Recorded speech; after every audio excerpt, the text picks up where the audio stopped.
Begin the current daf, Masechta Kidushin Daf Nun Vav. Begin on the bottom of the Hayim Beis, 2 lines up on the bottom of the Yamid, where the Gemara introduces a brisa that will relate back to the halacha of our previous Mishnah. A very complex dafim over here that we're discussing regarding what's considered the moment of the man to create a kedushin with the woman, which one of the cases was a machlekes regarding meiser. A machlekes between Remei and Yehuda if you could do Kidushin with Meiser Sheni. The Meir held Bein B'Shegi, Bein B'Meiser Loi Kiddush, because he held Meiser Sheni's Mama Gavoya. You'd held that no, B'Shegi Loi Kiddush, that's because the Mekachtais people, she wouldn't want to go through the Tirchet after schlep it all the way up to Yerushalayim, but B'Meiser Kiddush, if they're in agreement, they do it deliberately, and it's going to be Kiddush because he holds Meiser's Mum and Hedyet. The Gemara is going to introduce a brisa that's going to relate back to the halacha of this machlekes between Meir and Rabbi Yehuda. Shir's corresponds because of Necheskel, turn to Daf Chaim. Today's daf. So discussing today's daf is we're going to introduce a different related topic regarding a person who purchased an animal with Meister Sheni money outside Yerushalayim. So that's problematic because of the fact that you're transferring the funds out of Yerushalayim. So b'shegi yachzir dam l'mekayim. If it was done by mistake, mekachtais, the money's given back. B'meizid, so talav b'teichel b'makom, you have to go ahead and now bring up the cow and bring it up to Yerushalayim to eat over there, which is what the Meiser Sheni funds is for, to eat in Yerushalayim. Yudah says, when we say this, this is all talking about if you initially went and bought the animal for the purpose of bringing as a shlam in Yerushalayim. But let's say you deliberately had in mind to do the wrong thing, to take the Meiser Sheni funds and put onto chulun animal, then then it doesn't make a difference if it's a mistake or deliberately, you give the monies back and the sale is undone. In terms of concept in today's daf are Kidushin Meiser Sheni. The sanctity of the Meiser Sheni can only be transferred to food, but not to an item that cannot be eaten. Mekadosh Ba'arla, we then continue on to the theme of the next Mishnah, which takes us into the following daf. If someone does Kidushin with things that are Yisur Hana, let's say it's fruits of a tree in the first 3 years, in the Mekadesh, not going to be engaged. Machran, if you sell them, the Kidja B'Dmeim, and then you take the monetary proceeds from that sale, then Mukadashas the Isura no does not pass on to the monetary value, and it will create a Kidushin. So we begin the current daf Nun Hey, 2 lines up at the bottom of the Yamid and Amid Beis. Says the Gemara, turn about in the Brisa. We're going to introduce a different Brisa that can relate back to the halacha of our Mishnah. Ein loichim behema b'mois meiser sheni. So there's a great length and tases over here regarding, but we're going to try to keep it clean. One is not allowed to buy an animal with the funds of meiser sheni out of Yerushalayim. So Rashi gives 2 reasons. Because it says in the pasuk v'tzarta kesef biyadecha that you're going to bind the money in your hands. So you can't when you're in Yerushalayim, so you can take the money of Meiser Sheni and buy whatever you want with that. But in out of Yerushalayim, that's chil, and Tais discusses this at great length regarding chil and pidyon. But the point is that it has to be, Rashi says, you have to bind the money in your hands. You could only take your Meiser Sheni produce and deconsecrate onto monies, and that you could do. But you can't be transferring it to animals. That's one shot. Or Rashi says because it might get weakened in the whole journey, which is going to deteriorate for the value of the Meiser Sheni. So those are 2 reasons you're not allowed to buy an animal from the Meiser Sheni funds out of Yerushalayim. Now, continues as the Gemara on the top of Nun Vav Manav, the Brisa says, Vim Lokach. What happens if a person did buy an animal with the Meiser Sheni funds? So it depends. The first opinion says, B'shegig, if you did it by mistake, you didn't know that these were Meiser Sheni funds, so Yachzir Dam L'Mekayim. So the money goes back to its place, meaning we force the seller to take back the money because it's a Mekach Tais. Had he known that these were Meiser Sheni monies, he would never have bought the animal because it's a big tircha now. He's got to schlep this animal all the way to Yerushalayim, and he would have preferred to take the monies up. He thought he was just buying dinner for his family. Now he realizes he's got to schlep this whole cow up to Yerushalayim. So that's if it's by mistake. Now let's say amazing. Let's say no, he did it deliberately. He wants to go ahead and take the Meiser Sheni funds and buy an animal with it. Okay, Tala b'toichel b'makom. You got to take it up and eat it in the place, meaning in Yerushalayim, like it says El Hamakim. That's why you use the terminology b'makom. El Hamakim Hashivcha has the terminology of the pasuk, which is Yerushalayim. That's the Tanakam. Omer Rabbi Yehuda. It says, when we say this, which Rashi qualifies, he's going on the Mazid case. When did we say the halacha, if you did it b'mezid, you go up and you take it and eat it in Yerushalayim, and the money does not get undone? It's not a mekachtais. It's b'miskaven v'lokach tchil l'shem shlam. Only if initially the person had in mind, and the reason why he bought the animal in Ashdod, wherever he was because he had in mind he wanted to bring the animal as a shlam. What? What does that mean? So Rashi explains, because that's the norm of all the animals that are purchased with Meiser Sheni funds, that the norm was to go and sacrifice it as a shlam. As the Gemara learns Amanachas, that Pebezim and Aleph says the word sham. It says v'zavachta shlam v'chalta sham by shlamim, and by Meiser is v'chalta sham, so that they would go ahead and take their Meiser Sheni funds and use it to buy a shlam. That's where we said if the guy had in mind, he took his Meiser Sheni funds, says, I'm going to take and bring this as a carbon shlam, which is in Yerushalayim. That's when we said, okay, so go schlep it and bring it over there. But let's say he had in mind to do the wrong thing. He was going to buy with the monies of Meiser Sheni unconsecrated animal to eat it in Ashdod, to eat it where he is, chutz lamakim, out of Yerushalayim. Then says Yehuda, no.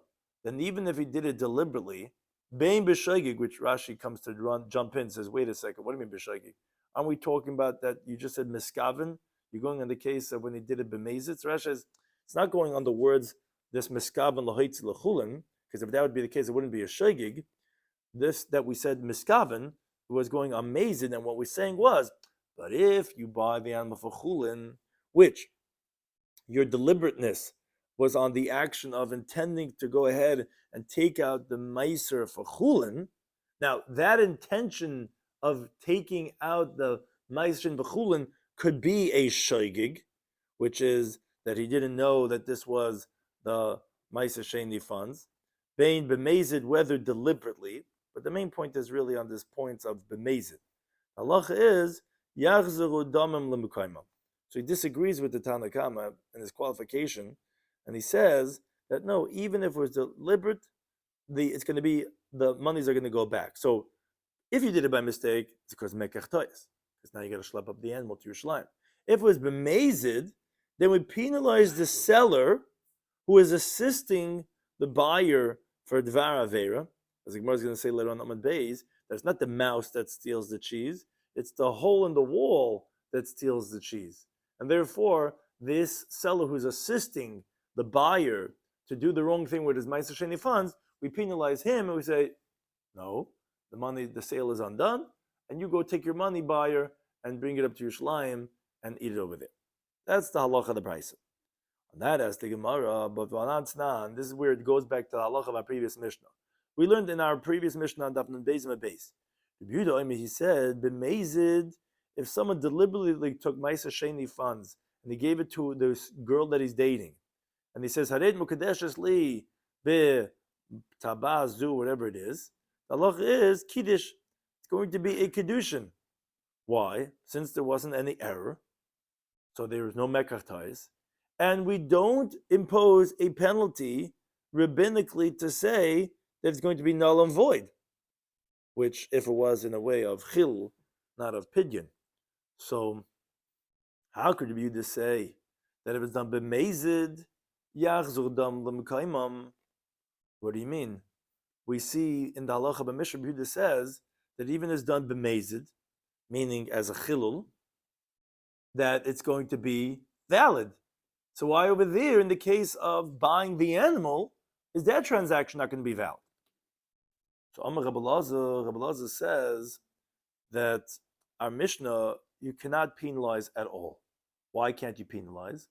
Because Ishi Das, the woman knows that the Meiser Sheni funds do not become deconsecrated through her, because it does nothing to take effect on. The chil is not transferring onto something else. So she takes the money and she takes it up and she eats in Yerushalayim, and she does not have any intention of using it for chulin, because she knows it's not chulin. She knows it's still meiser sheni funds. But this seller knows that the monies that the buyer is giving him does get deconsecrated on what? There's a transference of the funds onto the animal, and therefore it becomes chulin through him, through the seller. So you, the seller, you are over on lifting the evil michshel, because he knows that the buyer is intending to eat it in his city. Shais discusses really is a lifnei iver, a tarchav in Nahara, whatever it is, but that's how Rashi explains it, and not in Yerushalayim. So therefore, we're going to penalize the seller, and we're not going to penalize the woman, because the woman knows that she has to eat it in Yerushalayim. She's going to take it, and therefore, it's not saying it's undone, and that we tell the husband, no, it's not a good thing, we're penalizing you, or whatever, that got to take it back. No, because she knows, whereas over here, there is a real chil, and therefore, he knows that the buyer is going to eat it, not in Yerushalayim, he's going to eat it in the animal in his home, meaning, and therefore, the seller is getting penalized that he's got the transaction is going to be null and void. It says the Gemara Maskebler Yirmiyah asked, what are you talking about? But a behemoth tameya, a non-kosher animal, avodim, slaves, or kakois, and property. The adam yudei shein mois ma'aser shein meschal alein. The person knows that ma'aser shein funds cannot be deconsecrated on those items. That you could say, oh, that when the seller takes the monies, it's with the intention that he's going to go ahead and take it up to Yerushalayim, and it's none. We learned the Mishnah Masechtas Ma'aser Sheini, meaning to say, you told me that when the person knows that there's no chil, like the case of the woman, that okay, we're not going to penalize over there because the person knows that there's no chil, and therefore they're going to go ahead, and no problem will happen because they'll take it to Yerushalayim. But these items that we just mentioned, everyone knows there's no chil on them, and you could say that. So then, when the person's taking the monies, he would intend to take it to Yerushalayim, because if a person knows, like by the woman, so here when the seller would take it, it would also have the same halacha. The problem is that now we learn the Mishnah Ma'aser Sheini that does not say like that. The Mishnah says, you're not allowed to purchase non-kosher animals, slaves, properties with Ma'aser Sheini funds, afil Yerushalayim. V'im lokach, and if you did buy, yoichel kenegdon. So the buyer has to take his own monies, and he has to say, whoever the monies are by the seller, they should be deconsecrated on these funds, and then he has to take those funds and bring it up and eat in Yerushalayim. Wait a second. Why does the buyer have to do that? Why don't you say that the seller is going to take it up to Yerushalayim? How's it any different than the case of the woman by Kidushin? You told me, by the way, case of the woman Kidushin, that, oh, there's no problem because she knows and there's no chil, and therefore that she's going to take up the money to eat it. So why the seller too? Why would the buyer have to go take double money now and they'll take it up to Yerushalayim? Rather, says the Gemara, Elohacha, rather, what are we talking about in our Mishnah?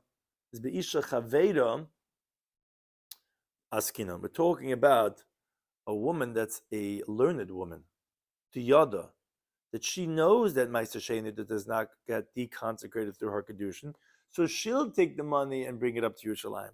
But general seller doesn't know that Ma'aser does not become deconsecrated on a non-kosher animal, and therefore he's not going to take the money and bring it up to Yerushalayim, and that's why the buyer is responsible to be stringent, because he never went and did the right thing, so he has to go ahead and now take new monies and bring and deconsecrate whoever that is by the seller and take that up to Yerushalayim. And the Gemara goes back to explain this Mishnah, the Ma'aser Sheini that we just quoted in our question. Amamar, the Tana said in Lokach, if he bought a non-kosher animal, the buyer, so he said, hello, that's not a chil. What'd you do? And the seller doesn't know any better. So Yechel Keneged, then the buyer has to go ahead and eat, meaning he has to take that equivalent of money and bring that money up to Yerushalayim and eat that equivalent over there. Says the Gemara, Vamai, why is that? Why don't we say, like when we said the halacha, when you purchase a kosher animal, what we start off the daf with, the quote of Brisa.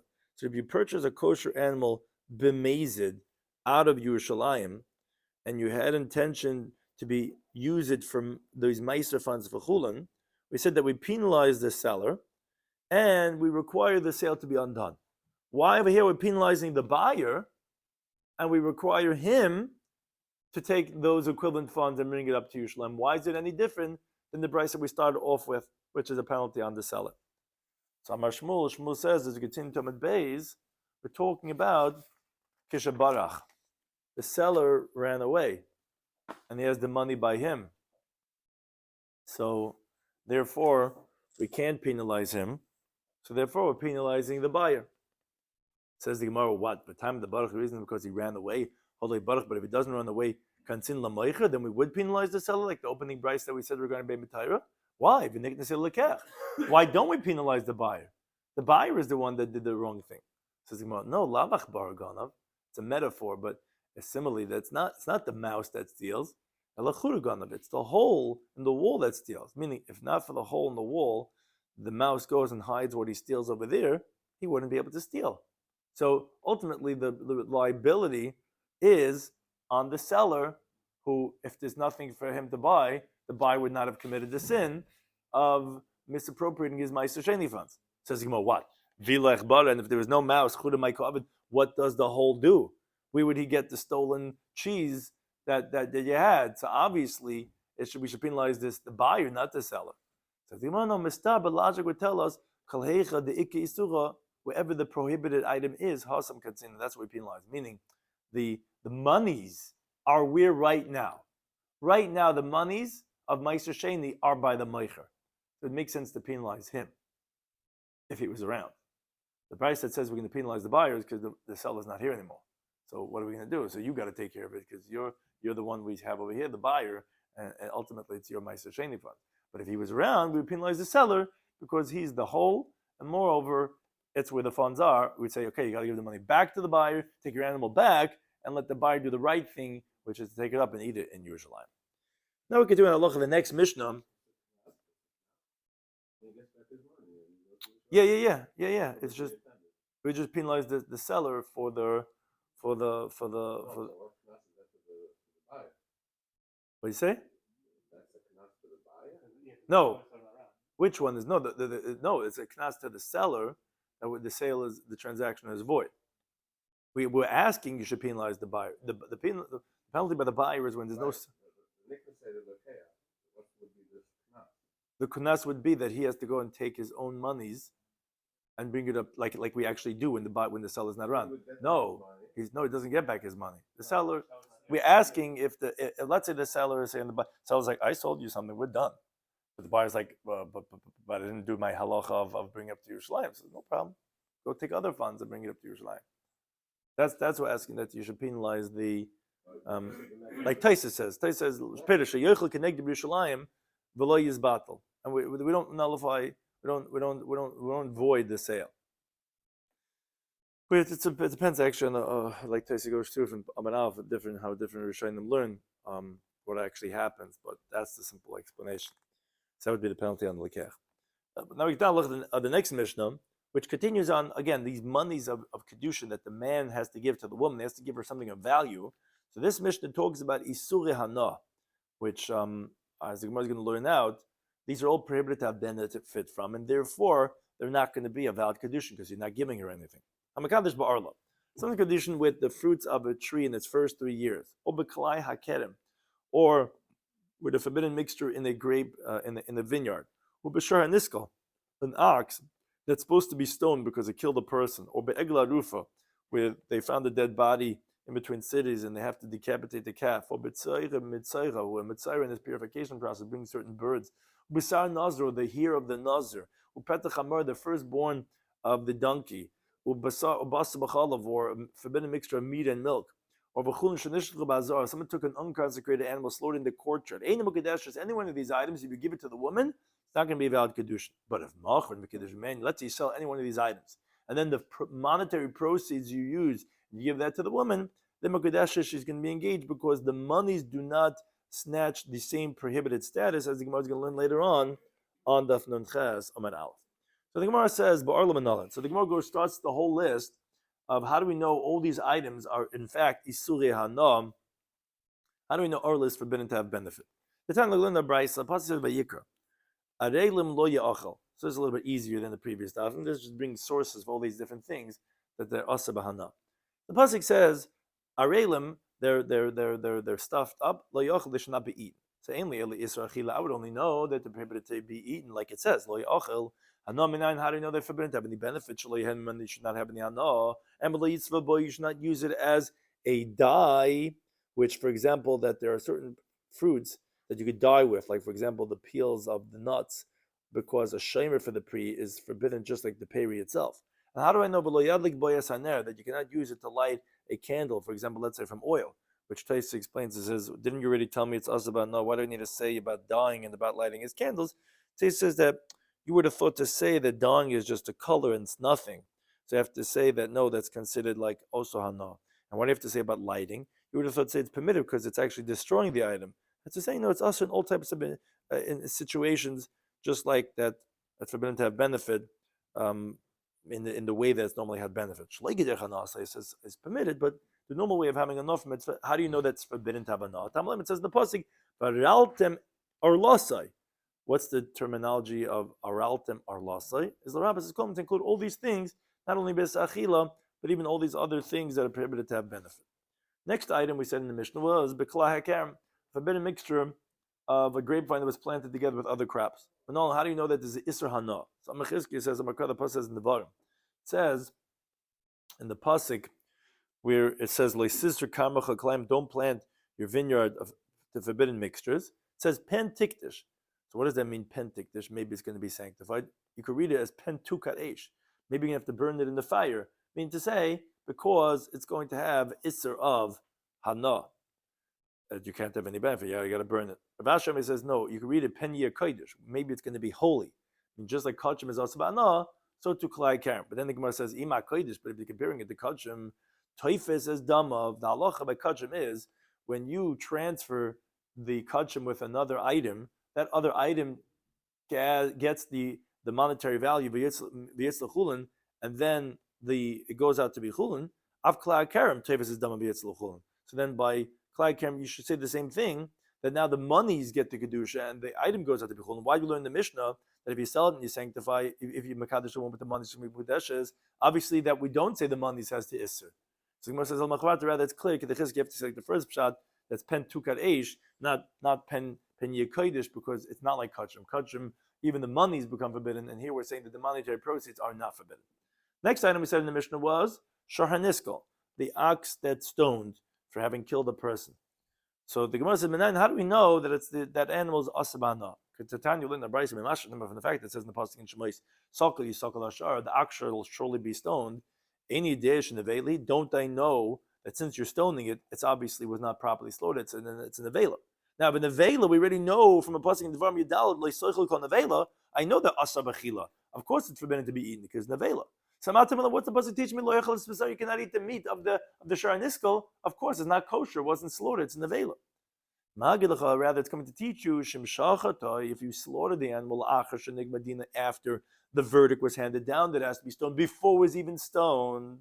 That is teach me that even then it's going to be asabachila, be forbidden to be eaten. So the pasuk is teaching me two things. When it says sakal yisakal ashar, it shall surely be stoned, and if it's slaughtered, lo ya'achal.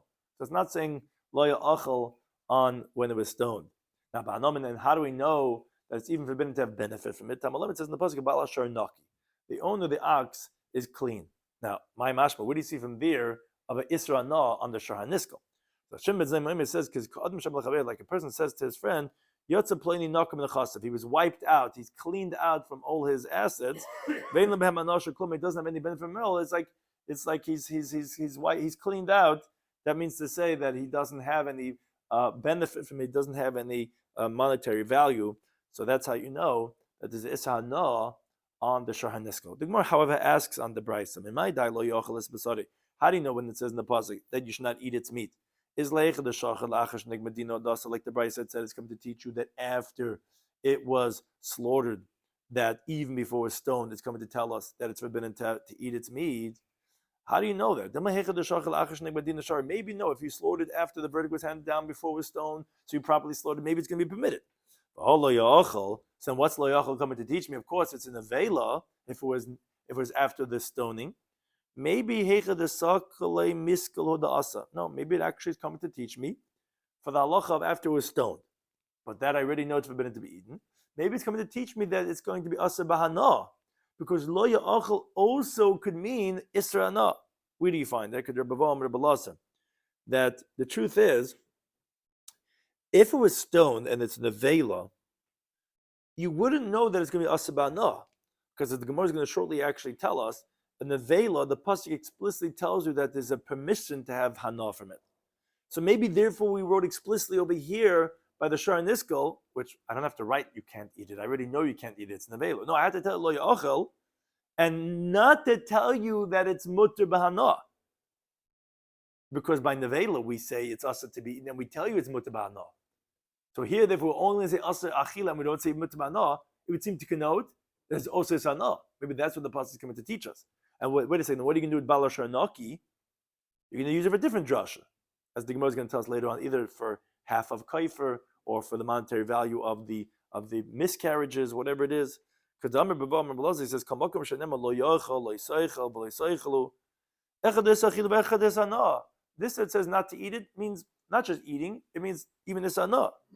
To the pasuk specifies to you the way it specifies for you, like it did by the dead animal, meaning for the fact that we have to specify by nevela like that to the convert in your gate you're going to give it and he's going to eat it, which we had to come to tell you that it's going to be permitted to have benefit, even though it doesn't say but loy seichlu. Obviously, if we had to tell you that it's mutar b'hana, obviously loy seichlu itself, if you don't say it's mutar b'hana, is also isra ana, which is more Pesachim that Chav Beis Amarav asks a lot of questions on this teaching. But that's his teaching. So how does the Brisa know that from Lo Yisaychlu they're inferring that you didn't have to say that must be a teaching Yisrael? No, it's not true. Maybe I could tell you, meaning they want to tell you that means to say that you cannot eat it even if you shechted it before it was stoned after the Gemara didn't. No, maybe not. Maybe if you shechted it after the Gemara didn't before it was stoned, it would be permitted because it's a regular shechita animal.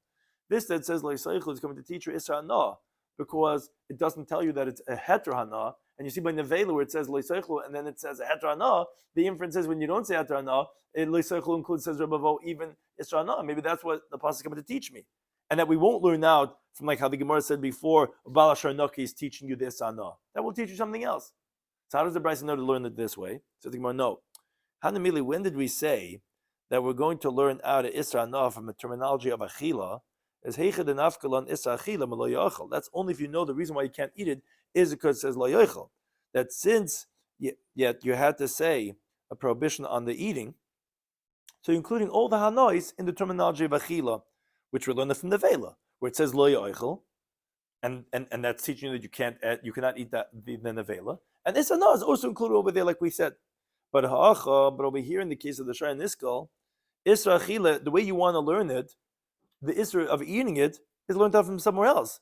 That's misakal yisakal nafka. That we learn out from the fact that it says that you're going to surely stone the animal, and then not from lo yachal, because if you're stoning it, that's how I know you can't eat it. And therefore, you would only need this of lo yachal only for the ana. So why would I have to say the word lo yachal then? Just say why would I say the isra ana in lashon achila? Because these if you think to say that it's coming to teach me isra ana like the Gemara wants to say. It's a nektav krala yehana. I say should not have any hana. So obviously that it's coming to teach me for the eating itself, but it can't be teaching me regarding the eating itself if it's already stoned. That I already know from the vela. Obviously it's where you, like the Brisa says, it's where you slaughtered it before stone. Or Yinami should say lo yachal. It just say you shouldn't eat and be quiet. Why does it say es bisare lamali? What's the teaching as bisare? Just say don't eat it. So that rather is coming to teach me avagav the shachte came basar that even though you slaughtered like meat which is slaughtered, still asa is going to be forbidden. And that's how the Brisa knows that this halacha of the lo yachal is going on even if you slaughtered it before you stoned it. It's still going to have an isra of achila, and like we said, an isra of ana. And that's what the Mishnah means when it says the shahar niskal, that you cannot go ahead and be mekadosh isha with the shahar niskal. But Maskala Marzutri says, maybe say, when do we say that the pasuk tells us that even when you shachted it can be aser? Maybe that's only the badik tzur b'shachatba. If the guy inspected a rock and he slaughtered with a sharp rock, because the mechzik is kila, that looks like being stoned, which that you wouldn't know that from the halacha of nevela, because that's not a nevela. You actually properly slaughtered. Maybe that's where the pasuk is saying that when you shachted, like the Brisa is saying, it's going to be aser to eat it. Maybe if you slaughtered it with a knife, it wouldn't be aser to eat. So the Gemara says, I don't understand. Midi sakin by rice. If you think it says anywhere in the Torah regarding the halachas of shchita, the item of a knife, and since that's the case, even if you shecht it with a rock, that's not stoning; it's slaughtering. and the pasuk saying the meat is forbidden, the sinning would be with a knife. Vaytanya, moreover, we learned in the brayso, but kol shachin, you let us slaughter an animal with anything. Whether with a rock, whether with glass, whether with a stalk of a reed, you let us slaughter anything that's a sharp item, and you can slaughter. A knife is not necessarily the one thing that you could use.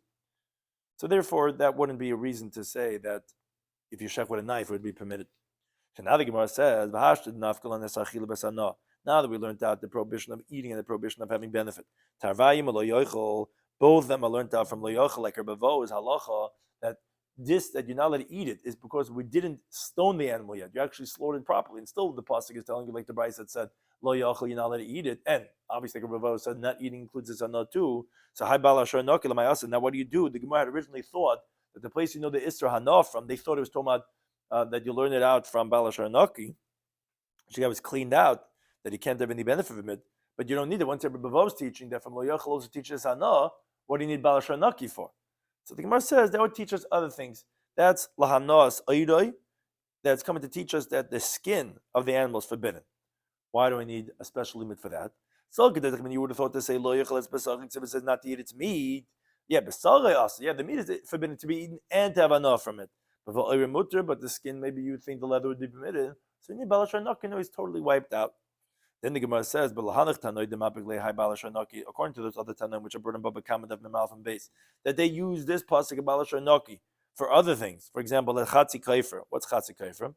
A person, if the ox kills a person, so we say there is no halach of chatzi kaifer, meaning even though when the animal was a muad, it means it had a gored 3 times, and then it kills a person, the owner is chayav for full kaifer, which is the full amount of atonement money of the value of the dead person. We don't say when the ox is a tam in its first 2 times that the owner should pay half a kaifer, just like by nizikin, by damages, it pays chatzi nezik. No, you don't say chatzi kaifer. We say the bala shor noki, the owner of the ox is clean, meaning he's not liable for the chatzi kaifer. Udmei vladis, or let's say if the ox gores a pregnant woman and it causes chas v'shalom a miscarriage, so the owner does not have to pay the monetary value of the fetuses to the husband, like a person who damages a woman has to pay, like it says in Shmos Chaval Onish. We're saying no, the bala shor noki, the owner of the ox, he's clean, he's not responsible. So according to them, that they learn bala shor noki for something else, hanos oidim enolahu. Where do they know the benefit of the skin from? They know it from a different source. They know it from mi es bisari. It says don't eat the flesh. It could have said lo yechel bisari. What's lo yechel es bisari? Es is es a tafel bisari. What's S is always something considered secondary to the meat, which would be the skin. That's where we learn that's also going to be aser. The other man, the Amar, who already knows that from the pasuk about bala shor noki, as continued to have es loy darsh. He doesn't darshan s as a ribui. Like when the brisa, this Tana stopped darshaning essen, and therefore he wouldn't use s to include, and therefore he knows it from bala shor noki. Where do we find that someone stopped darshaning essen? That's Shimon Amsaini. Some say it was Nechemia Amsaini. He was expounding every S in the Torah as a reboot. What do you have to say the word S? There's a whole sefer that goes through all the S in that includes, tells you what the drashas are. But he stopped because Kivin Shagila S Hashem Lakechatira, where it says the word S, Hashem your God you should fear. Pirish, he removed himself. He was afraid to include anything to equate it with the fear, the awe that one has to have from their Bnei Yisrael. So a student said to him, Rebbe, teacher, called Essen Shadarashta, all the Essen Yidashta, had a whole sefer, Svarim and Svarim, Matei what's going to be with all these drushes? Said yet. The famous immortal words, he says, Kashem Shekabarti Ischar al Drisha, just like I got reward for the expositions, for the drushes, Kach Kibalti al Prisha, so to receive reward for the Prisha. Every Rav should know this.